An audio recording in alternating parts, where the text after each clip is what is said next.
Hello, welcome to the second part of the discussion video for functions as power series.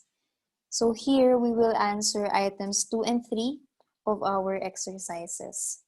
So for example 2, we want to find a power series representation for f of x equals 1 over 4 minus x. Then by differentiating twice, we want to determine the values of these two series of constant terms.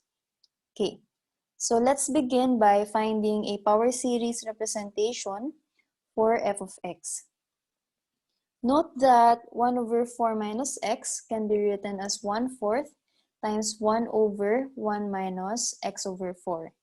And observe that this term is already of the form 1 over 1 minus r, so we can use this result.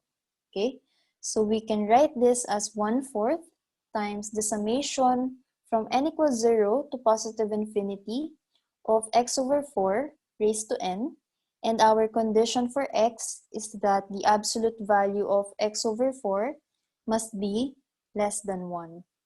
So, i-distribute natin itong exponent n sa bawat term sa loob ng ating parenthesis, and we get 1/4 times the summation from n equals 0 to positive infinity of x raised to n over 4 raised to n.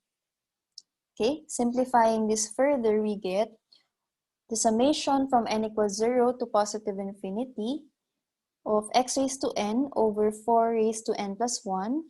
And this series is equal to our given function, 1 over 4 minus x. And this equality holds for all x in the open interval, -4 to 4. Okay? So nakahanap tayo ng power series representation for 1 over 4 minus x. So now, in order to find the sum of these two series of constant terms, we first differentiate this twice. Okay? So differentiating the right-hand side twice. Okay? So ito yung right-hand side natin, no? So differentiate muna natin once. Recall na kapag nagde-differentiate tayo ng power series, we're basically just differentiating the terms containing the variable. So in this case, since we're differentiating with respect to x, i-differentiate lang natin yung terms na merong x. In this case, yung x raised to n.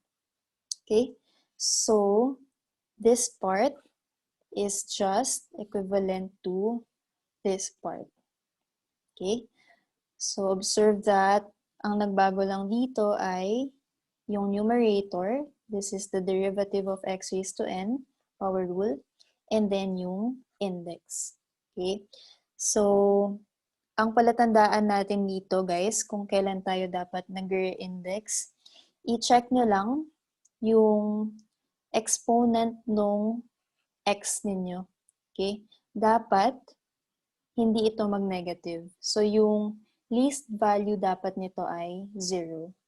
Okay? Kaya hindi pwedeng mag-start tayo sa n equals 0. Okay? And then, differentiating this again, i-differentiate lang natin yung term na merong x, which is x raised to n minus 1. The derivative of this is n minus 1 times x raised to n minus 2. So, we get this. And again, nag-re-index tayo para hindi mag-negative yung exponent natin. Okay? Next, differentiating the left-hand side twice, we get this. Okay? So now, equating these two, we get this. Okay? So kung i-observe natin, examine natin yung ating given problem. So we want to find the value of this, no? So in order to find the value of this, anong value ni x dapat yung i-substitute natin dito? So kung i-compare natin to, we can see that x must be equal to 3 para maging equal yung dalawang ito. Tama? Dito naman, x must be equal to -1. Okay? So if we do that, First, ito muna sa first series of constant terms. If we let x be equal to 3, the right-hand side of this equation becomes this, and the left-hand side becomes 2 over the quantity 4 minus 3 cubed. Or, simplifying, we get 2. Okay? So, ibig sabihin, ang sum ng series of constant terms na ito ay 2. Okay? And then, for this part, we let x be equal to negative 1. And then, we get the sum 2 over 125. So, ang sum ng series of constant terms na ito ay 2 over 125. Okay? So, for example 3, we want to find a power series representation centered at 2 for the given function. So, kung i-recall nyo, so far, ang ginagawa natin ay mahanap tayo ng power series representation ng isang given function centered at 0. So, ngayon naman, gusto natin yung power series representation natin ay centered at 2. So, same strategy lang siya. Pero, sige, ang ginagawa natin usually, di ba, ito, minamanipulate natin, tinatransform natin siya to something of this form. So, 1 over 1 minus r. So, ganun pa rin yung gagawin natin except that may restriction na tayo kay r. So, r must be equal to x minus 2 times some constant. Okay? Okay. So, if we do that, okay, observe that, para magkaroon tayo ng x minus 2, we can add and subtract 2 in the denominator. We get this, right? And then simplifying this, i-isolate lang natin tong x minus 2. Simplify natin yung natira. We get 1 over 3 plus x minus 2. So ngayon, kailangan nating i-transform ito to something of this form. So 1 over 1 minus r. So to do that, we factor out 3 in the denominator. Then we get this. Para mayroon tayong 1 minus r dito, we write this as this. Okay? And then ngayon, gagamitin natin yung ating result. So this result, okay? So using this, so we can write this, okay? So 1/3 times 1 over 1 minus the quantity 2 minus x over 3 is equal to 1/3 times the summation from n equals 0 to positive infinity of the quantity 2 minus x over 3 raised to n. Okay?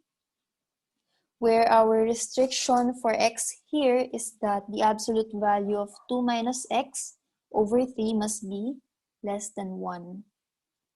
Okay? And then simplifying this, okay? So ilalabas natin dito yung negative 1 raised to n para mapakita natin yung x minus 2 raised to n. Okay? So we have this. Okay?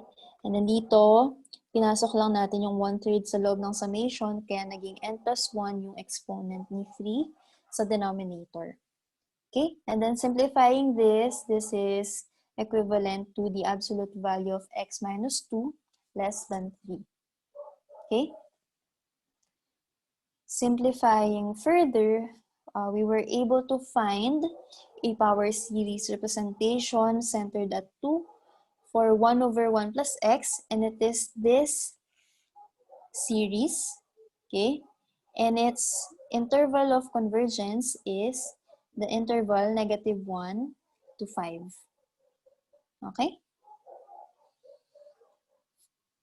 So next, we want to find a power series representation centered at 2 for ln of 1 plus x.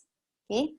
Observe that the derivative of ln of 1 plus x is 1 over 1 plus x.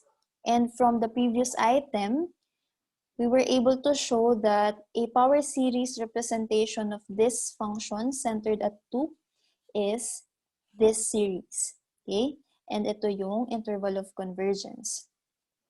So, to find a power series representation for ln of 1 plus x, we can just take the integral of both sides of the equation. So, this left-hand side, ang integral nito ay ln of 1 plus x.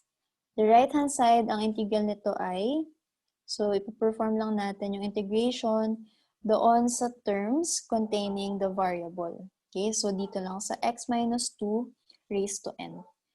Then we get this. Okay, huwag niyong kakalimutan yung plus c. Okay, and then to find the value of c, we let x be equal to 2. Then the left-hand side becomes ln of 3. This becomes 0, and this is c. So we have c is equal to ln of 3. Sorry, sumobra. Okay?